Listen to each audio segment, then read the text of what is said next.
The Legend of Sleepy Hollow. By Washington Irving. The Legend of Sleepy Hollow. Found among the papers of the late Diedrich Knickerbocker. A pleasing land of drowsy head it was. Of dreams that wave before the half-shut eye. And of gay castles in the clouds that pass. For ever flushing round a summer sky. Castle of Indolence.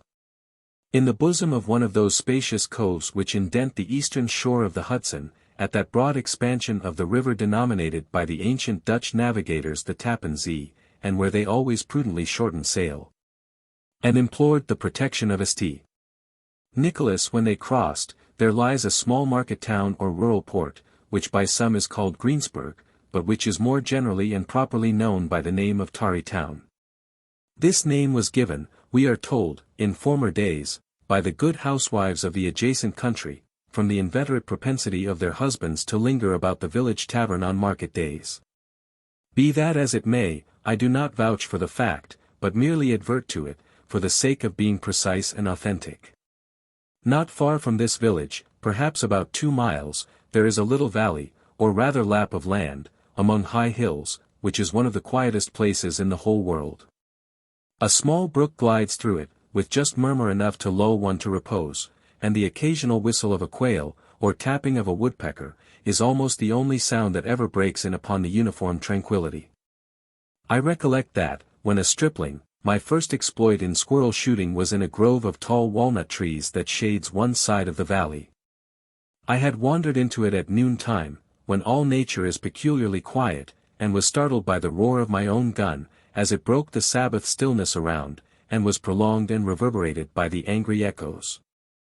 If ever I should wish for a retreat, whither I might steal from the world and its distractions, and dream quietly away the remnant of a troubled life, I know of none more promising than this little valley.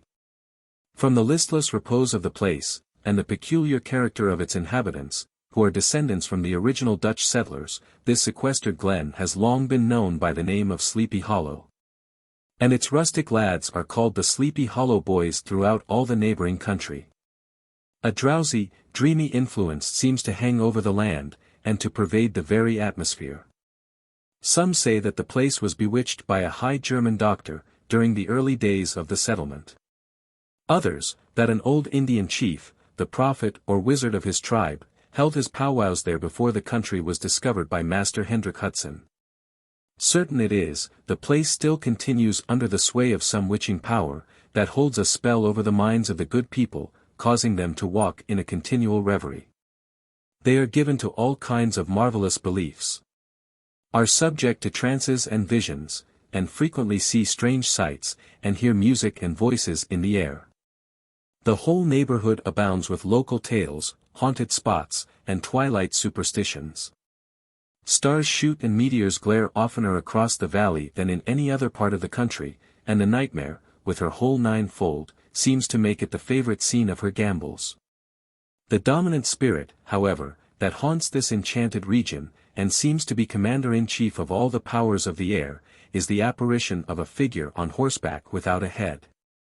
It is said by some to be the ghost of a Hessian trooper, whose head had been carried away by a cannonball, in some nameless battle during the Revolutionary War. And who is ever and anon seen by the country folk, hurrying along in the gloom of night, as if on the wings of the wind. His haunts are not confined to the valley, but extend at times to the adjacent roads, and especially to the vicinity of a church at no great distance. Indeed, certain of the most authentic historians of those parts, who have been careful in collecting and collating the floating facts concerning this spectre, allege that the body of the trooper, having been buried in the churchyard, the ghost rides forth to the scene of battle in nightly quest of his head. And that the rushing speed with which he sometimes passes along the hollow, like a midnight blast, is owing to his being belated, and in a hurry to get back to the churchyard before daybreak. Such is the general purport of this legendary superstition, which has furnished materials for many a wild story in that region of shadows. And the spectre is known, at all the country firesides, by the name of the Headless Horseman of Sleepy Hollow. It is remarkable that the visionary propensity I have mentioned is not confined to the native inhabitants of the valley, but is unconsciously imbibed by everyone who resides there for a time. However wide awake they may have been before they entered that sleepy region, they are sure, in a little time, to inhale the witching influence of the air, and begin to grow imaginative, to dream dreams, and see apparitions. I mention this peaceful spot with all possible laud, for it is in such little retired Dutch valleys, found here and there embosomed in the great state of New York, that population, manners, and customs, remain fixed. While the great torrent of migration and improvement, which is making such incessant changes in other parts of this restless country, sweeps by them unobserved. They are like those little nooks of still water which border a rapid stream, where we may see the straw and bubble riding quietly at anchor, or slowly revolving in their mimic harbor, undisturbed by the rush of the passing current. Though many years have elapsed since I trod the drowsy shades of Sleepy Hollow, yet I question whether I should not still find the same trees and the same families vegetating in its sheltered bosom. In this byplace of nature, there abode, in a remote period of American history, that is to say, some 30 years since, a worthy wight of the name of Ichabod Crane, who sojourned, or, as he expressed it, tarried, in Sleepy Hollow, for the purpose of instructing the children of the vicinity. He was a native of Connecticut, a state which supplies the Union with pioneers for the mind as well as for the forest, and sends forth yearly its legions of frontier woodsmen and country schoolmasters. The cognomen of Crane was not inapplicable to his person. He was tall, but exceedingly lank, with narrow shoulders, long arms and legs, hands that dangled a mile out of his sleeves, feet that might have served for shovels, and his whole frame most loosely hung together. His head was small, and flat at top, with huge ears, large green glassy eyes, and a long snipe nose, so that it looked like a weathercock, perched upon his spindle neck, to tell which way the wind blew. To see him striding along the profile of a hill on a windy day, with his clothes bagging and fluttering about him, one might have mistaken him for the genius of famine descending upon the earth, or some scarecrow eloped from a cornfield. His schoolhouse was a low building of one large room, rudely constructed of logs, the windows partly glazed, and partly patched with leaves of old copybooks. It was most ingeniously secured at vacant hours, by a withe twisted in the handle of the door, and stake set against the window shutters, so that, though a thief might get in with perfect ease, he would find some embarrassment in getting out. An idea most probably borrowed by the architect, Joost van Houten, from the mystery of an eel-pot. The schoolhouse stood in a rather lonely but pleasant situation, just at the foot of a woody hill, with a brook running close by, and a formidable birch tree growing at one end of it. From hence the low murmur of his pupils' voices, conning over their lessons, might be heard of a drowsy summer's day, like the hum of a beehive, interrupted now and then by the authoritative voice of the master, in the tone of menace or command. Or, peradventure, by the appalling sound of the birch, as he urged some tardy loiterer along the flowery path of knowledge. Truth to say, he was a conscientious man, and ever bore in mind the golden maxim, spare the rod and spoil the child. Ichabod Crane's scholars certainly were not spoiled. I would not have it imagined, however, that he was one of those cruel potentates of the school, who joy in the smart of their subjects. On the contrary, he administered justice with discrimination rather than severity, taking the burden off the backs of the weak, and laying it on those of the strong. Your mere puny stripling, that winced at the least flourish of the rod, was passed by with indulgence. But the claims of justice were satisfied by inflicting a double portion on some little, tough, wrong-headed, broad-skirted Dutch urchin, who sulked and swelled and grew dogged and sullen beneath the birch. All this he called doing his duty by their parents. And he never inflicted a chastisement without following it by the assurance, so consolatory to the smarting urchin, that he would remember it, and thank him for it the longest day he had to live. When school hours were over, he was even the companion and playmate of the larger boys. And on holiday afternoons would convoy some of the smaller ones home, who happened to have pretty sisters, or good housewives for mothers, noted for the comforts of the cupboard. Indeed, it behooved him to keep on good terms with his pupils. The revenue arising from his school was small, and would have been scarcely sufficient to furnish him with daily bread, for he was a huge feeder, and though lank, had the dilating powers of an anaconda. But to help out his maintenance, he was, according to country custom in those parts, boarded and lodged at the houses of the farmers, whose children he instructed. With these he lived successively a week at a time, thus going the rounds of the neighborhood, with all his worldly effects tied up in a cotton handkerchief. That all this might not be too onerous on the purses of his rustic patrons, who are apt to consider the costs of schooling a grievous burden, and schoolmasters as mere drones, he had various ways of rendering himself both useful and agreeable. He assisted the farmers occasionally in the lighter labors of their farms, helped to make hay, mended the fences, took the horses to water, drove the cows from pasture, and cut wood for the winter fire. He laid aside, too, all the dominant dignity and absolute sway with which he lorded it in his little empire, the school, and became wonderfully gentle and ingratiating.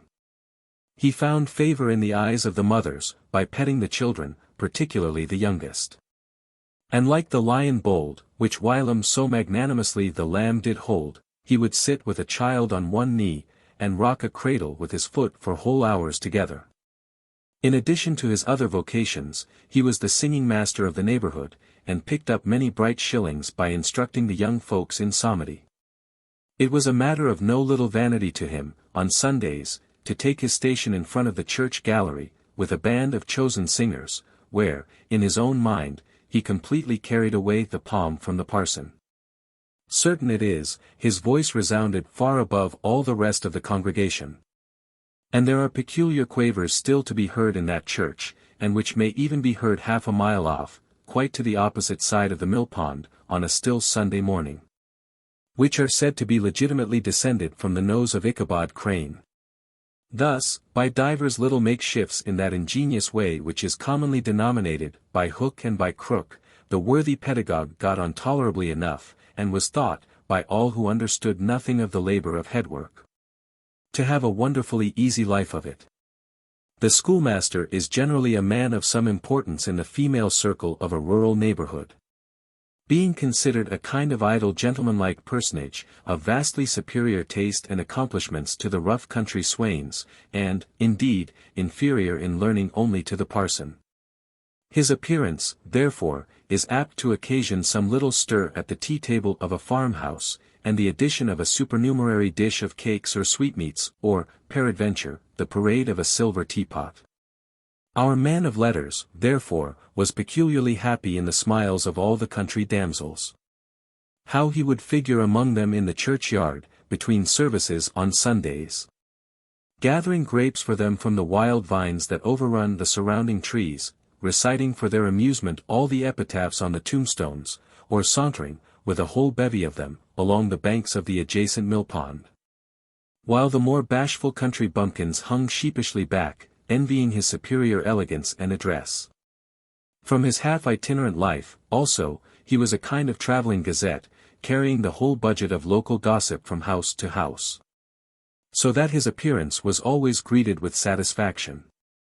He was, moreover, esteemed by the women as a man of great erudition, for he had read several books quite through, and was a perfect master of Cotton Mather's History of New England Witchcraft, in which, by the way, he most firmly and potently believed. He was, in fact, an odd mixture of small shrewdness and simple credulity. His appetite for the marvelous, and his powers of digesting it, were equally extraordinary, and both had been increased by his residence in this spellbound region. No tale was too gross or monstrous for his capacious swallow. It was often his delight, after his school was dismissed in the afternoon, to stretch himself on the rich bed of clover, bordering the little brook that whimpered by his schoolhouse, and there con over old Mather's direful tales, until the gathering dusk of the evening made the printed page a mere mist before his eyes. Then, as he wended his way, by swamp and stream and awful woodland, to the farmhouse where he happened to be quartered, every sound of nature, at that witching hour, fluttered his excited imagination, the moan of the whip, poor, will one from the hillside, the boding cry of the tree-toad, that harbinger of storm, the dreary hooting of the screech-owl, or the sudden rustling in the thicket of birds frightened from their roost. The fireflies, too, which sparkled most vividly in the darkest places, now and then startled him, as one of uncommon brightness would stream across his path. And if, by chance, a huge blockhead of a beetle came winging his blundering flight against him, the poor varlet was ready to give up the ghost, with the idea that he was struck with a witch's token. His only resource on such occasions, either to drown thought, or drive away evil spirits, was to sing psalm tunes. And the good people of Sleepy Hollow, as they sat by their doors of an evening, were often filled with awe, at hearing his nasal melody, in linked sweetness long drawn out, floating from the distant hill, or along the dusky road. Another of his sources of fearful pleasure was, to pass long winter evenings with the old Dutch wives, as they sat spinning by the fire, with a row of apples roasting and spluttering along the hearth. And listen to their marvelous tales of ghosts and goblins, and haunted fields, and haunted brooks, and haunted bridges, and haunted houses, and particularly of the Headless Horseman, or Galloping Hessian of the Hollow, as they sometimes called him. He would delight them equally by his anecdotes of witchcraft, and of the direful omens and portentous sights and sounds in the air, which prevailed in the earlier times of Connecticut. And would frighten them woefully with speculations upon comets and shooting stars, and with the alarming fact that the world did absolutely turn round, and that they were half the time topsy-turvy. But if there was a pleasure in all this, while snugly cuddling in the chimney corner of a chamber that was all of a ruddy glow from the crackling wood fire, and where, of course, no spectre dared to show his face, it was dearly purchased by the terrors of his subsequent walk homewards. What fearful shapes and shadows beset his path amidst the dim and ghastly glare of a snowy night! With what wistful look did he eye every trembling ray of light streaming across the waste fields from some distant window! How often was he appalled by some shrub covered with snow, which, like a sheeted spectre, beset his very path!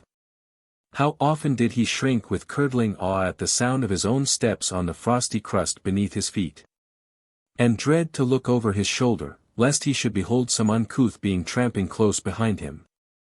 And how often was he thrown into complete dismay by some rushing blast, howling among the trees, in the idea that it was the Galloping Hessian on one of his nightly scourings!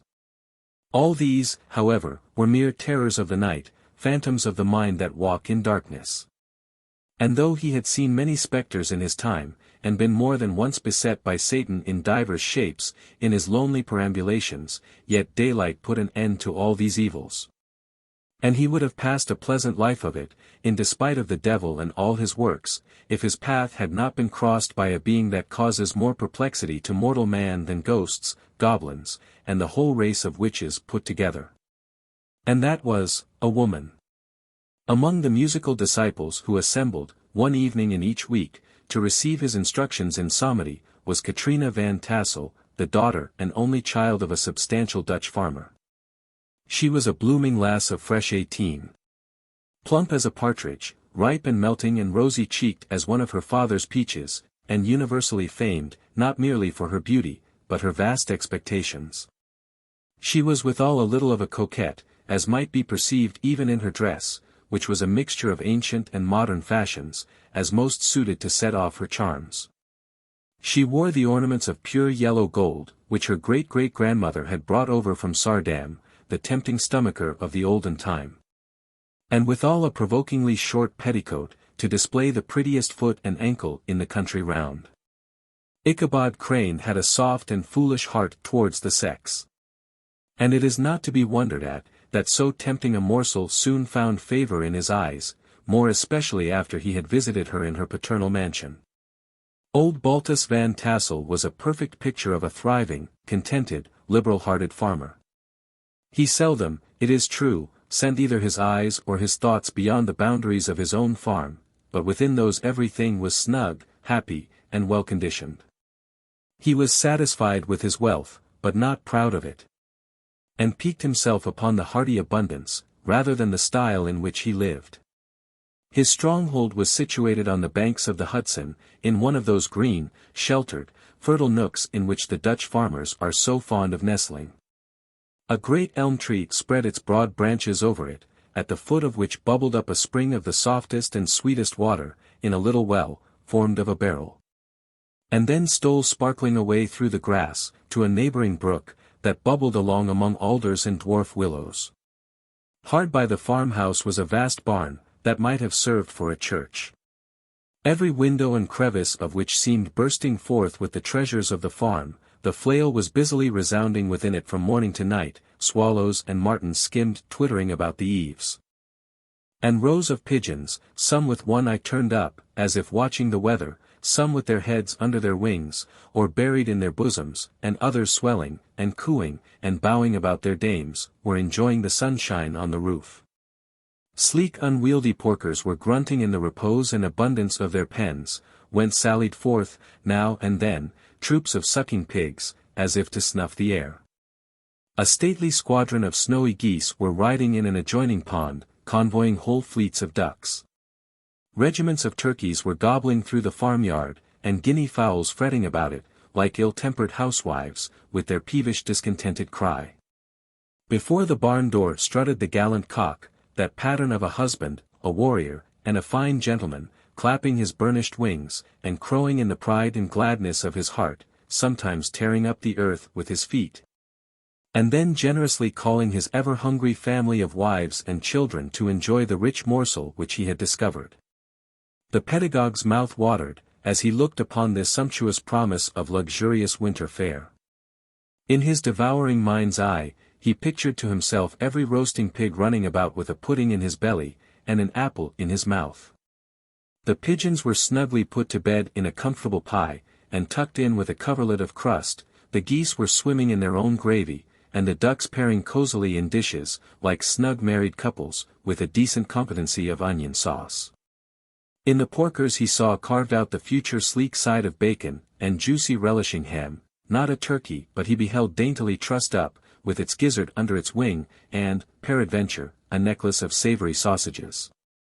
And even bright Chanticleer himself lay sprawling on his back, in a side dish, with uplifted claws, as if craving that quarter which his chivalrous spirit disdained to ask while living.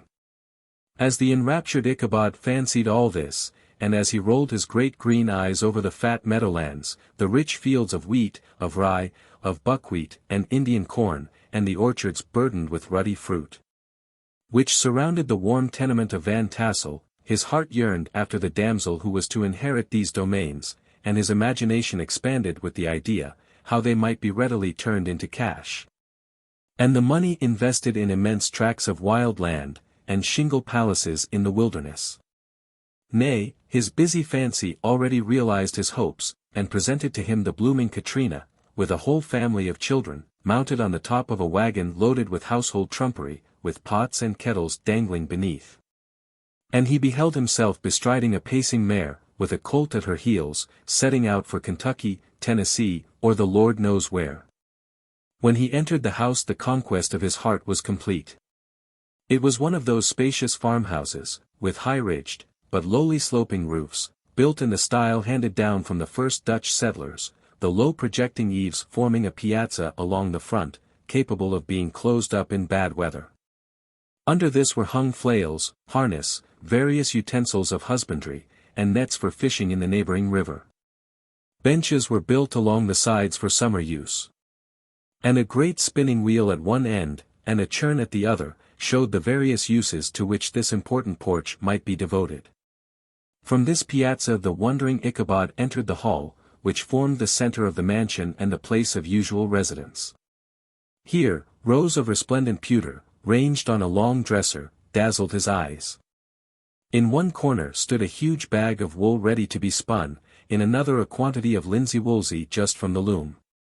Ears of Indian corn, and strings of dried apples and peaches, hung in gay festoons along the walls, mingled with the gaud of red peppers.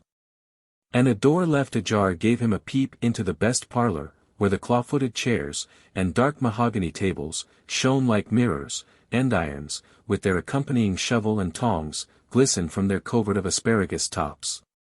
Mock oranges and conch shells decorated the mantelpiece. Strings of various colored birds' eggs were suspended above it, a great ostrich egg was hung from the center of the room, and a corner cupboard, knowingly left open, displayed immense treasures of old silver and well-mended china. From the moment Ichabod laid his eyes upon these regions of delight, the peace of his mind was at an end, and his only study was how to gain the affections of the peerless daughter of Van Tassel. In this enterprise, however, he had more real difficulties than generally fell to the lot of a knight-errant of yore, who seldom had anything but giants, enchanters, fiery dragons, and such like easily conquered adversaries, to contend with. And had to make his way merely through gates of iron and brass, and walls of adamant, to the castle keep, where the lady of his heart was confined, all which he achieved as easily as a man would carve his way to the center of a Christmas pie. And then the lady gave him her hand as a matter of course. Ichabod, on the contrary, had to win his way to the heart of a country coquette, beset with a labyrinth of whims and caprices, which were forever presenting new difficulties and impediments. And he had to encounter a host of fearful adversaries of real flesh and blood, the numerous rustic admirers, who beset every portal to her heart, keeping a watchful and angry eye upon each other, but ready to fly out in the common cause against any new competitor. Among these the most formidable was a burly, roaring, roistering blade, of the name of Abraham, or, according to the Dutch abbreviation, Brom van Brunt, the hero of the country round, which rang with his feats of strength and hardihood. He was broad-shouldered and double-jointed, with short curly black hair, and a bluff, but not unpleasant countenance, having a mingled air of fun and arrogance. From his Herculean frame and great powers of limb, he had received the nickname of Brom Bones, by which he was universally known. He was famed for great knowledge and skill in horsemanship, being as dexterous on horseback as a Tartar. He was foremost at all races and cockfights. And, with the ascendancy which bodily strength acquires in rustic life, was the umpire in all disputes, setting his hat on one side, and giving his decisions with an air and tone admitting of no gainsay or appeal. He was always ready for either a fight or a frolic, but had more mischief than ill will in his composition, and, with all his overbearing roughness, there was a strong dash of waggish good humor at bottom. He had 3 or 4 boon companions, who regarded him as their model, and at the head of whom he scoured the country, attending every scene of feud or merriment for miles round. In cold weather he was distinguished by a fur cap, surmounted with a flaunting fox's tail. And when the folks at a country gathering descried this well-known crest at a distance, whisking about among a squad of hard riders, they always stood by for a squall. Sometimes his crew would be heard dashing along past the farmhouses at midnight, with whoop and halloo, like a troop of Don Cossacks. And the old dames, startled out of their sleep, would listen for a moment till the hurry-scurry had clattered by, and then exclaim, "Aye, there goes Brom Bones and his gang." The neighbors looked upon him with a mixture of awe, admiration, and goodwill, and when any madcap prank, or rustic brawl, occurred in the vicinity, always shook their heads, and warranted Brom Bones was at the bottom of it.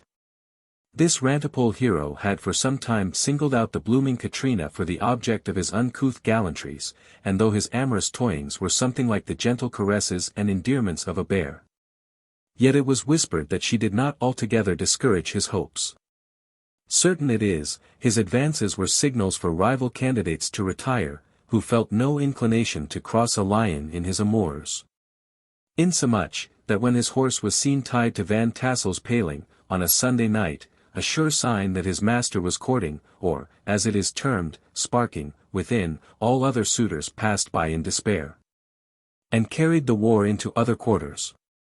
Such was the formidable rival with whom Ichabod Crane had to contend, and, considering all things, a stouter man than he would have shrunk from the competition, and a wiser man would have despaired. He had, however, a happy mixture of pliability and perseverance in his nature. He was in form and spirit like a supple jack, yielding, but tough. Though he bent, he never broke. And though he bowed beneath the slightest pressure, yet, the moment it was away, jerk. He was as erect, and carried his head as high as ever. To have taken the field openly against his rival would have been madness.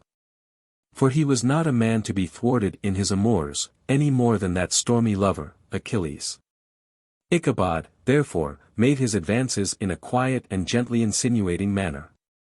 Under cover of his character of singing master, he made frequent visits at the farmhouse, not that he had anything to apprehend from the meddlesome interference of parents, which is so often a stumbling block in the path of lovers.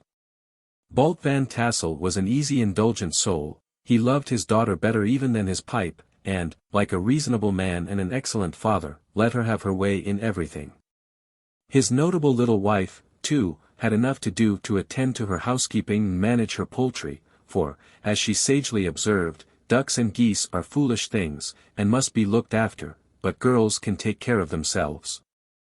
Thus while the busy dame bustled about the house, or plied her spinning wheel at one end of the piazza, honest Balt would sit smoking his evening pipe at the other, watching the achievements of a little wooden warrior, who, armed with a sword in each hand, was most valiantly fighting the wind on the pinnacle of the barn. In the meantime, Ichabod would carry on his suit with the daughter by the side of the spring under the great elm, or sauntering along in the twilight, that hour so favorable to the lover's eloquence. I profess not to know how women's hearts are wooed and won. To me they have always been matters of riddle and admiration. Some seem to have but one vulnerable point, or door of access, while others have 1,000 avenues, and may be captured in 1,000 different ways. It is a great triumph of skill to gain the former, but a still greater proof of generalship to maintain possession of the latter, for the man must battle for his fortress at every door and window. He who wins 1,000 common hearts is therefore entitled to some renown, but he who keeps undisputed sway over the heart of a coquette, is indeed a hero. Certain it is, this was not the case with the redoubtable Brom Bones. And from the moment Ichabod Crane made his advances, the interests of the former evidently declined, his horse was no longer seen tied at the palings on Sunday nights, and a deadly feud gradually arose between him and the preceptor of Sleepy Hollow. Brom, who had a degree of rough chivalry in his nature, would fain have carried matters to open warfare, and have settled their pretensions to the lady, according to the mode of those most concise and simple reasoners. The knights-errant of yore, by single combat. But Ichabod was too conscious of the superior might of his adversary to enter the lists against him. He had overheard a boast of Bones, that he would double the schoolmaster up, and lay him on a shelf of his own schoolhouse. And he was too wary to give him an opportunity. There was something extremely provoking in this obstinately pacific system. It left Brom no alternative but to draw upon the funds of rustic waggery in his disposition, and to play off boorish practical jokes upon his rival. Ichabod became the object of whimsical persecution to Bones, and his gang of rough riders. They harried his hitherto peaceful domains, smoked out his singing school, by stopping up the chimney. Broke into the schoolhouse at night, in spite of its formidable fastenings of withe and window stakes, and turned everything topsy-turvy, so that the poor schoolmaster began to think all the witches in the country held their meetings there. But what was still more annoying, Brom took all opportunities of turning him into ridicule in presence of his mistress, and had a scoundrel dog whom he taught to whine in the most ludicrous manner, and introduced as a rival of Ichabod's to instruct her in psalmody. In this way matters went on for some time, without producing any material effect on the relative situation of the contending powers. On a fine autumnal afternoon, Ichabod, in pensive mood, sat enthroned on the lofty stool whence he usually watched all the concerns of his little literary realm. In his hand he swayed a ferule, that sceptre of despotic power. The birch of justice reposed on 3 nails, behind the throne, a constant terror to evil-doers, while on the desk before him might be seen sundry contraband articles and prohibited weapons, detected upon the persons of idle urchins, such as half-munched apples, pop-guns, whirligigs, fly-cages, and whole legions of rampant little paper gamecocks. Apparently there had been some appalling act of justice recently inflicted, for his scholars were all busily intent upon their books, or slyly whispering behind them with one eye kept upon the master. And a kind of buzzing stillness reigned throughout the schoolroom. It was suddenly interrupted by the appearance of a negro, in tow-cloth jacket and trousers, a round-crowned fragment of a hat, like the cap of Mercury, and mounted on the back of a ragged, wild, half-broken colt, which he managed with a rope by way of halter. He came clattering up to the school door with an invitation to Ichabod to attend a merrymaking or quilting frolic, to be held that evening at Mynheer Van Tassel's. And having delivered his message with that air of importance, and effort at fine language, which a negro is apt to display on petty embassies of the kind, he dashed over the brook, and was seen scampering away up the hollow, full of the importance and hurry of his mission. All was now bustle and hubbub in the late quiet schoolroom. The scholars were hurried through their lessons, without stopping at trifles. Those who were nimble skipped over half with impunity, and those who were tardy, had a smart application now and then in the rear, to quicken their speed, or help them over a tall word. Books were flung aside without being put away on the shelves, inkstands were overturned, benches thrown down, and the whole school was turned loose an hour before the usual time, bursting forth like a legion of young imps, yelping and racketing about the green, in joy at their early emancipation. The gallant Ichabod now spent at least an extra half-hour at his toilet, brushing and furbishing up his best, and indeed only suit of rusty black, and arranging his looks by a bit of broken looking-glass, that hung up in the schoolhouse. That he might make his appearance before his mistress in the true style of a cavalier, he borrowed a horse from the farmer with whom he was domiciliated, a choleric old Dutchman, of the name of Hans van Ripper, and, thus gallantly mounted, issued forth, like a knight-errant in quest of adventures. But it is meet I should, in the true spirit of romantic story, give some account of the looks and equipments of my hero and his steed. The animal he best rode was a broken-down plough-horse, that had outlived almost everything but his viciousness. He was gaunt and shagged, with a ewe-neck and a head like a hammer, his rusty mane and tail were tangled and knotted with burrs, one eye had lost its pupil, and was glaring and spectral, but the other had the gleam of a genuine devil in it. Still he must have had fire and metal in his day, if we may judge from the name he bore of gunpowder. He had, in fact, been a favorite steed of his master's, the choleric Van Ripper, who was a furious rider, and had infused, very probably, some of his own spirit into the animal. For, old and broken down as he looked, there was more of the lurking devil in him than in any young filly in the country. Ichabod was a suitable figure for such a steed. He rode with short stirrups, which brought his knees nearly up to the pommel of the saddle, his sharp elbows stuck out like grasshoppers. He carried his whip perpendicularly in his hand, like a scepter, and, as his horse jogged on, the motion of his arms was not unlike the flapping of a pair of wings. A small wool hat rested on the top of his nose, for so his scanty strip of forehead might be called, and the skirts of his black coat fluttered out almost to the horse's tail. Such was the appearance of Ichabod and his steed, as they shambled out of the gate of Hans van Ripper, and it was altogether such an apparition as is seldom to be met with in broad daylight. It was, as I have said, a fine autumnal day, the sky was clear and serene, and nature wore that rich and golden livery which we always associate with the idea of abundance. The forests had put on their sober brown and yellow, while some trees of the tenderer kind had been nipped by the frosts into brilliant dyes of orange, purple, and scarlet. Streaming files of wild ducks began to make their appearance high in the air, the bark of the squirrel might be heard from the groves of beech and hickory nuts, and the pensive whistle of the quail at intervals from the neighboring stubble field. The small birds were taking their farewell banquets. In the fullness of their revelry, they fluttered, chirping and frolicking, from bush to bush, and tree to tree, capricious from the very profusion and variety around them. There was the honest cock-robin, the favorite game of stripling sportsmen, with its loud querulous note, and the twittering blackbirds flying in sable clouds.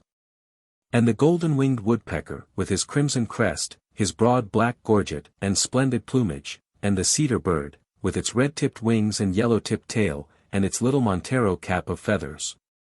And the blue jay, that noisy coxcomb, in his gay light blue coat and white underclothes, screaming and chattering, nodding and bobbing and bowing, and pretending to be on good terms with every songster of the grove. As Ichabod jogged slowly on his way, his eye, ever open to every symptom of culinary abundance, ranged with delight over the treasures of jolly autumn. On all sides he beheld vast stores of apples, some hanging in oppressive opulence on the trees. Some gathered into baskets and barrels for the market, others heaped up in rich piles for the cider press. Farther on he beheld great fields of Indian corn, with its golden ears peeping from their leafy coverts, and holding out the promise of cakes and hasty pudding.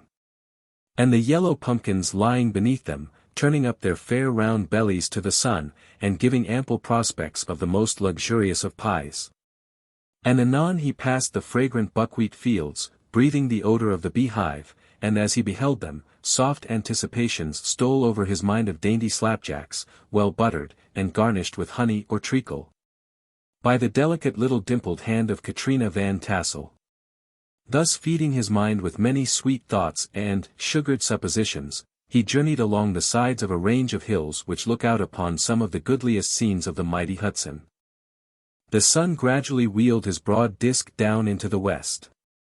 The wide bosom of the Tappan Zee lay motionless and glassy, excepting that here and there a gentle undulation waved and prolonged the blue shadow of the distant mountain. A few amber clouds floated in the sky, without a breath of air to move them. The horizon was of a fine golden tint, changing gradually into a pure apple green, and from that into the deep blue of the mid-heaven. A slanting ray lingered on the woody crests of the precipices that overhung some parts of the river, giving greater depth to the dark gray and purple of their rocky sides. A sloop was loitering in the distance, dropping slowly down with the tide, her sail hanging uselessly against the mast, and as the reflection of the sky gleamed along the still water, it seemed as if the vessel was suspended in the air. It was toward evening that Ichabod arrived at the castle of the Her Van Tassel, which he found thronged with the pride and flower of the adjacent country. Old farmers, a spare leathern-faced race, in homespun coats and breeches, blue stockings, huge shoes, and magnificent pewter buckles. Their brisk withered little dames, in close-crimped caps, long-waisted short gowns, homespun petticoats, with scissors and pincushions, and gay calico pockets hanging on the outside. Buxom lasses, almost as antiquated as their mothers, excepting where a straw hat, a fine ribbon, or perhaps a white frock, gave symptoms of city innovation. The sons, in short square-skirted coats with rows of stupendous brass buttons, and their hair generally queued in the fashion of the times, especially if they could procure an eel skin for the purpose, it being esteemed, throughout the country, as a potent nourisher and strengthener of the hair. Brom Bones, however, was the hero of the scene, having come to the gathering on his favorite steed Daredevil, a creature, like himself, full of mettle and mischief, and which no one but himself could manage. He was, in fact, noted for preferring vicious animals, given to all kinds of tricks, which kept the rider in constant risk of his neck, for he held a tractable well-broken horse as unworthy of a lad of spirit.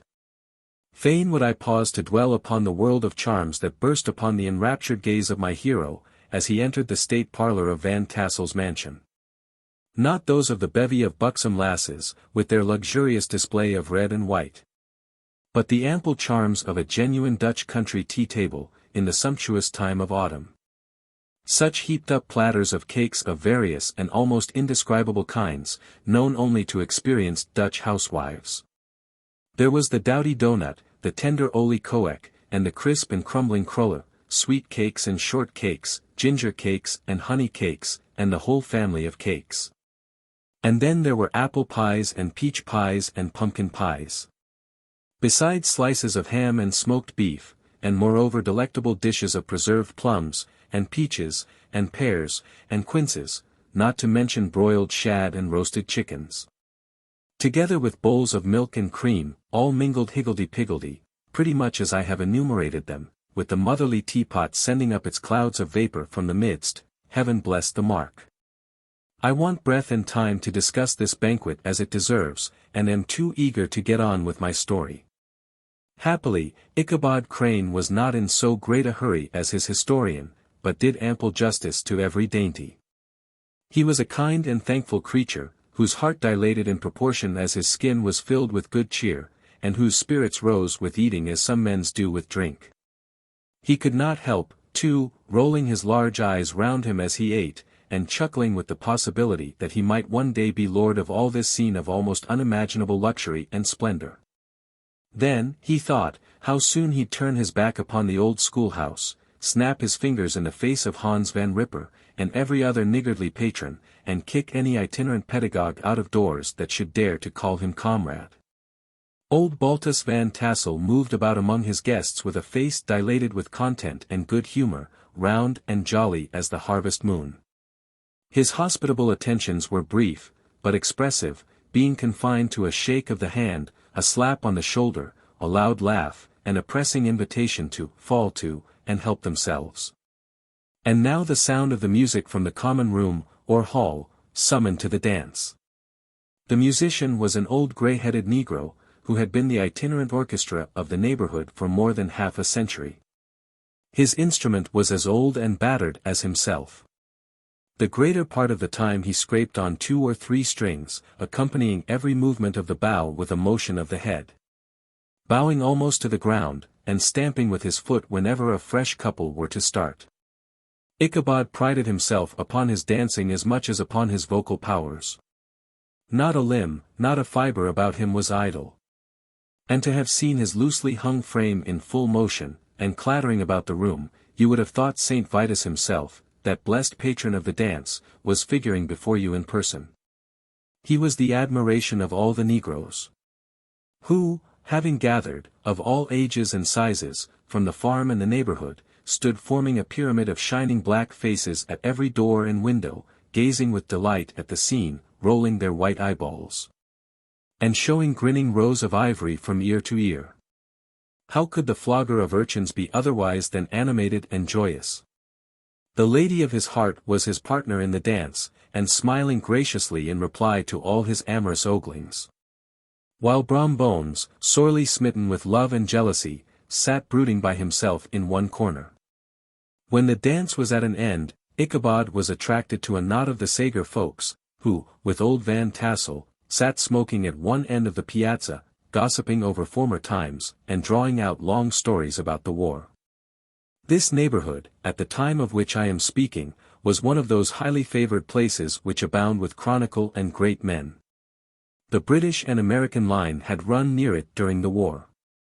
It had, therefore, been the scene of marauding, and infested with refugees, cowboys, and all kinds of border chivalry.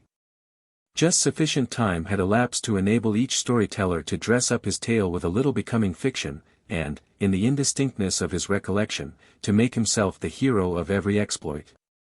There was the story of Dofue Martling, a large blue-bearded Dutchman, who had nearly taken a British frigate with an old iron 9-pounder from a mud breastwork, only that his gun burst at the 6th discharge. And there was an old gentleman who shall be nameless, being too rich a manner to be lightly mentioned, who, in the Battle of White Plains, being an excellent master of defense, parried a musket ball with a small sword, insomuch that he absolutely felt it was round the blade, and glance off at the hilt, in proof of which, he was ready at any time to show the sword, with the hilt a little bent. There were several more that had been equally great in the field, not one of whom but was persuaded that he had a considerable hand in bringing the war to a happy termination. But all these were nothing to the tales of ghosts and apparitions that succeeded. The neighborhood is rich in legendary treasures of the kind. Local tales and superstitions thrive best in these sheltered long-settled retreats, but are trampled underfoot by the shifting throng that forms the population of most of our country places. Besides, there is no encouragement for ghosts in most of our villages, for they have scarcely had time to finish their first nap, and turn themselves in their graves, before their surviving friends have traveled away from the neighborhood. So that when they turn out at night to walk their rounds, they have no acquaintance left to call upon.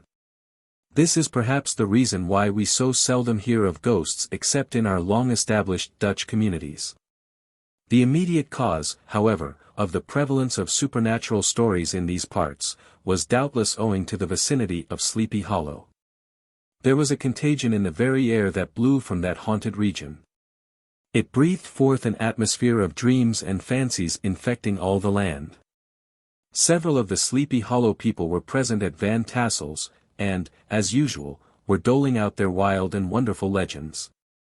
Many dismal tales were told about funeral trains, and mourning cries and wailings heard and seen about the great tree where the unfortunate Major Andre was taken, and which stood in the neighborhood.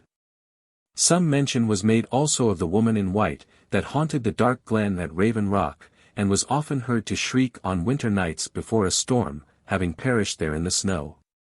The chief part of the stories, however, turned upon the favorite spectre of Sleepy Hollow, the Headless Horseman, who had been heard several times of late, patrolling the country. And, it was said, tethered his horse nightly among the graves in the churchyard. The sequestered situation of this church seems always to have made it a favorite haunt of troubled spirits. It stands on a knoll, surrounded by locust trees and lofty elms, from among which its decent whitewashed walls shine modestly forth, like Christian purity beaming through the shades of retirement. A gentle slope descends from it to a silver sheet of water, bordered by high trees, between which peeps may be caught at the blue hills of the Hudson. To look upon its grass-grown yard, where the sunbeams seem to sleep so quietly, one would think that there at least the dead might rest in peace. On one side of the church extends a wide woody dell, along which raves a large brook among broken rocks and trunks of fallen trees. Over a deep black part of the stream, not far from the church, was formerly thrown a wooden bridge. The road that led to it, and the bridge itself, were thickly shaded by overhanging trees, which cast a gloom about it, even in the daytime, but occasioned a fearful darkness at night. This was one of the favorite haunts of the Headless Horseman, and the place where he was most frequently encountered. The tale was told of old Brower, a most heretical disbeliever in ghosts, how he met the horseman returning from his foray into Sleepy Hollow, and was obliged to get up behind him. How they galloped over bush and brake, over hill and swamp, until they reached the bridge, when the horseman suddenly turned into a skeleton, threw old Brower into the brook, and sprang away over the tree-tops with a clap of thunder. This story was immediately matched by a thrice marvelous adventure of Brom Bones, who made light of the galloping Hessian as an errant jockey. He affirmed that, on returning one night from the neighboring village of Sing Sing, he had been overtaken by this midnight trooper. That he had offered to race with him for a bowl of punch, and should have won it too, for Daredevil beat the goblin horse All Hollow, but, just as they came to the church bridge, the Hessian bolted, and vanished in a flash of fire. All these tales, told in that drowsy undertone with which men talk in the dark, the countenances of the listeners only now and then receiving a casual gleam from the glare of a pipe, sank deep in the mind of Ichabod. He repaid them in kind with large extracts from his invaluable author, Cotton Mather, and added many marvelous events that had taken place in his native state of Connecticut, and fearful sights which he had seen in his nightly walks about Sleepy Hollow. The revel now gradually broke up. The old farmers gathered together their families in their wagons, and were heard for some time rattling along the hollow roads, and over the distant hills. Some of the damsels mounted on pillions behind their favorite swains, and their light-hearted laughter, mingling with the clatter of hoofs, echoed along the silent woodlands, sounding fainter and fainter until they gradually died away, and the late scene of noise and frolic was all silent and deserted. Ichabod only lingered behind, according to the custom of country lovers, to have a tête-à-tête with the heiress, fully convinced that he was now on the high road to success. What passed at this interview I will not pretend to say, for in fact I do not know. Something, however, I fear me, must have gone wrong, for he certainly sallied forth, after no very great interval, with an air quite desolate and chapfallen. Oh, these women! These women! Could that girl have been playing off any of her coquettish tricks? Was her encouragement of the poor pedagogue all a mere sham to secure her conquest of his rival? Heaven only knows, not I. Let it suffice to say, Ichabod stole forth with the air of one who had been sacking a hen roost, rather than a fair lady's heart.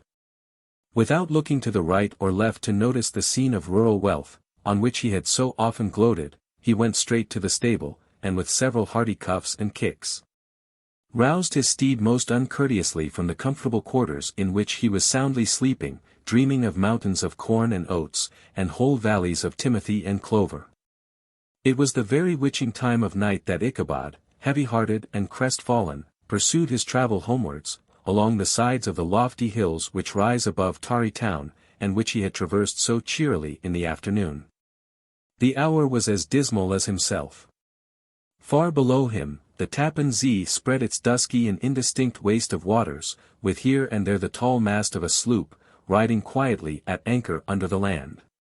In the dead hush of midnight, he could even hear the barking of the watch-dog from the opposite shore of the Hudson, but it was so vague and faint as only to give an idea of his distance from this faithful companion of man.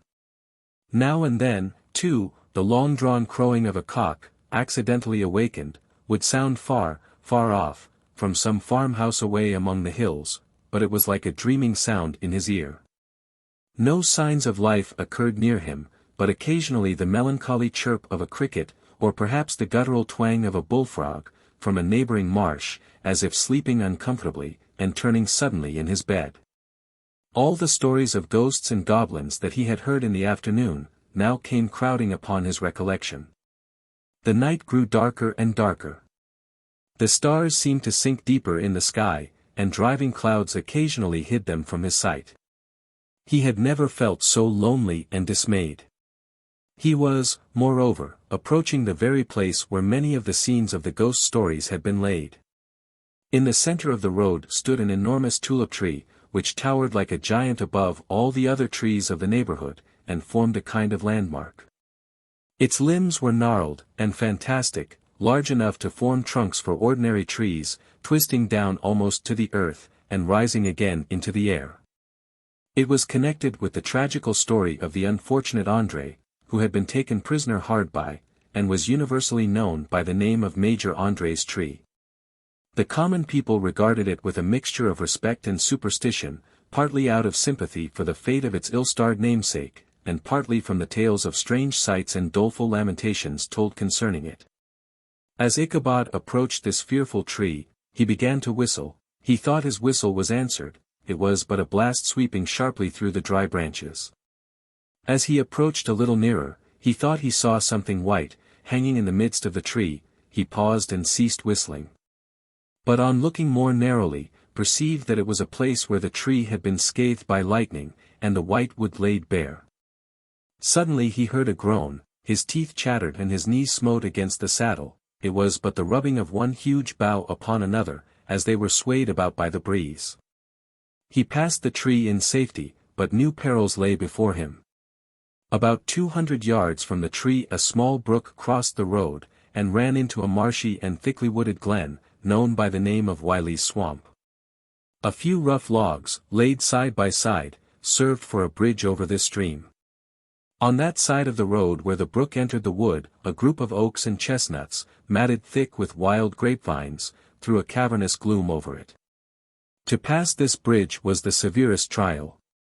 It was at this identical spot that the unfortunate André was captured, and under the covert of those chestnuts and vines were the sturdy yeomen concealed who surprised him. This has ever since been considered a haunted stream, and fearful are the feelings of the schoolboy who has to pass it alone after dark. As he approached the stream his heart began to thump. He summoned up, however, all his resolution, gave his horse half a score of kicks in the ribs, and attempted to dash briskly across the bridge. But instead of starting forward, the perverse old animal made a lateral movement, and ran broadside against the fence. Ichabod, whose fears increased with the delay, jerked the reins on the other side, and kicked lustily with the contrary foot. It was all in vain. His steed started, it is true, but it was only to plunge to the opposite side of the road into a thicket of brambles and alder bushes. The schoolmaster now bestowed both whip and heel upon the starveling ribs of old Gunpowder, who dashed forward, snuffling and snorting, but came to a stand just by the bridge, with a suddenness that had nearly sent his rider sprawling over his head. Just at this moment a splashy tramp by the side of the bridge caught the sensitive ear of Ichabod. In the dark shadow of the grove, on the margin of the brook, he beheld something huge, misshapen, black and towering. It stirred not, but seemed gathered up in the gloom, like some gigantic monster ready to spring upon the traveler. The hair of the affrighted pedagogue rose upon his head with terror. What was to be done? To turn and fly was now too late. And besides, what chance was there of escaping ghost or goblin, if such it was, which could ride upon the wings of the wind? Summoning up, therefore, a show of courage, he demanded in stammering accents, "Who are you?" He received no reply. He repeated his demand in a still more agitated voice. Still there was no answer. Once more he cudgelled the sides of the inflexible Gunpowder, and, shutting his eyes, broke forth with involuntary fervor into a psalm tune. Just then the shadowy object of alarm put itself in motion, and, with a scramble and a bound, stood at once in the middle of the road. Though the night was dark and dismal, yet the form of the unknown might now in some degree be ascertained. He appeared to be a horseman of large dimensions, and mounted on a black horse of powerful frame. He made no offer of molestation or sociability, but kept aloof on one side of the road, jogging along on the blind side of old Gunpowder, who had now got over his fright and waywardness. Ichabod, who had no relish for this strange midnight companion, and bethought himself of the adventure of Brom Bones with the galloping Hessian, now quickened his steed, in hopes of leaving him behind. The stranger, however, quickened his horse to an equal pace. Ichabod pulled up, and fell into a walk, thinking to lag behind. The other did the same. His heart began to sink within him. He endeavored to resume his psalm tune, but his parched tongue clove to the roof of his mouth, and he could not utter a stave. There was something in the moody and dogged silence of this pertinacious companion, that was mysterious and appalling. It was soon fearfully accounted for. On mounting a rising ground, which brought the figure of his fellow traveller in relief against the sky, gigantic in height, and muffled in a cloak, Ichabod was horror-struck on perceiving that he was headless. But his horror was still more increased, on observing that the head, which should have rested on his shoulders, was carried before him on the pommel of the saddle. His terror rose to desperation. He rained a shower of kicks and blows upon Gunpowder, hoping by a sudden movement, to give his companion the slip, but the spectre started full jump with him. Away then they dashed, through thick and thin. Stones flying, and sparks flashing at every bound. Ichabod's flimsy garments fluttered in the air, as he stretched his long lank body away over his horse's head, in the eagerness of his flight. They had now reached the road which turns off to Sleepy Hollow, but Gunpowder, who seemed possessed with a demon, instead of keeping up it, made an opposite turn, and plunged headlong downhill to the left. This road leads through a sandy hollow, shaded by trees for about a quarter of a mile, where it crosses the bridge famous in Goblin story, and just beyond swells the green knoll on which stands the whitewashed church. As yet the panic of the steed had given his unskilful rider an apparent advantage in the chase, but just as he had got halfway through the hollow, the girths of the saddle gave way, and he felt it slipping from under him. He seized it by the pommel, and endeavored to hold it firm, but in vain, and had just time to save himself by clasping old Gunpowder round the neck, when the saddle fell to the earth, and he heard it trampled under foot by his pursuer. For a moment the terror of Hans Van Ripper's wrath passed across his mind, for it was his Sunday saddle, but this was no time for petty fears. The goblin was hard on his haunches, and, unskilful rider that he was, he had much ado to maintain his seat, sometimes slipping on one side, sometimes on another, and sometimes jolted on the high ridge of his horse's backbone, with a violence that he verily feared would cleave him asunder. An opening in the trees now cheered him with the hopes that the church bridge was at hand. The wavering reflection of a silver star in the bosom of the brook told him that he was not mistaken. He saw the walls of the church dimly glaring under the trees beyond. He recollected the place where Brom Bones's ghostly competitor had disappeared. If I can but reach that bridge, thought Ichabod, I am safe. Just then he heard the black steed panting and blowing close behind him. He even fancied that he felt his hot breath. Another convulsive kick in the ribs, and old Gunpowder sprang upon the bridge. He thundered over the resounding planks.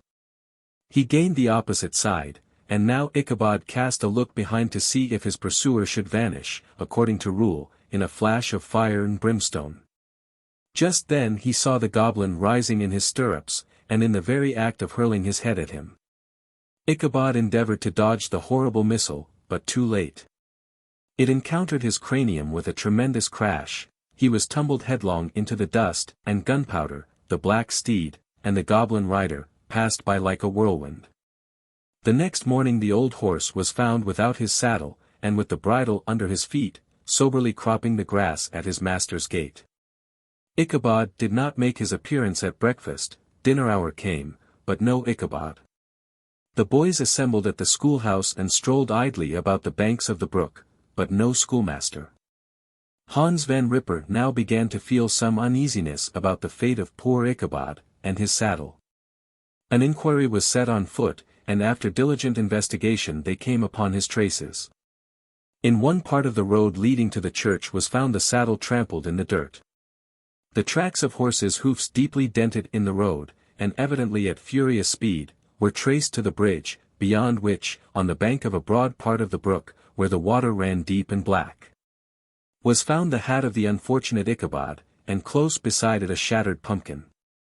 The brook was searched, but the body of the schoolmaster was not to be discovered. Hans van Ripper, as executor of his estate, examined the bundle which contained all his worldly effects. They consisted of 2 shirts and a half, 2 stocks for the neck, a pair or 2 of worsted stockings, an old pair of corduroy small clothes, a rusty razor, a book of psalm tunes, full of dog's ears, and a broken pitch pipe. As to the books and furniture of the schoolhouse, they belonged to the community, excepting Cotton Mather's History of Witchcraft, a New England almanac, and a book of dreams and fortune-telling, in which last was a sheet of foolscap much scribbled and blotted in several fruitless attempts to make a copy of verses in honor of the heiress of Van Tassel. These magic books and the poetic scrawl were forthwith consigned to the flames by Hans van Ripper, who from that time forward determined to send his children no more to school, observing, that he never knew any good come of this same reading and writing. Whatever money the schoolmaster possessed, and he had received his quarter's pay but a day or 2 before, he must have had about his person at the time of his disappearance. The mysterious event caused much speculation at the church on the following Sunday. Knots of gazers and gossips were collected in the churchyard, at the bridge, and at the spot where the hat and pumpkin had been found. The stories of Brower, of Bones, and a whole budget of others, were called to mind. And when they had diligently considered them all, and compared them with the symptoms of the present case, they shook their heads, and came to the conclusion that Ichabod had been carried off by the galloping Hessian. As he was a bachelor, and in nobody's debt, nobody troubled his head any more about him. The school was removed to a different quarter of the hollow, and another pedagogue reigned in his stead. It is true, an old farmer, who had been down to New York on a visit several years after, and from whom this account of the ghostly adventure was received, brought home the intelligence that Ichabod Crane was still alive.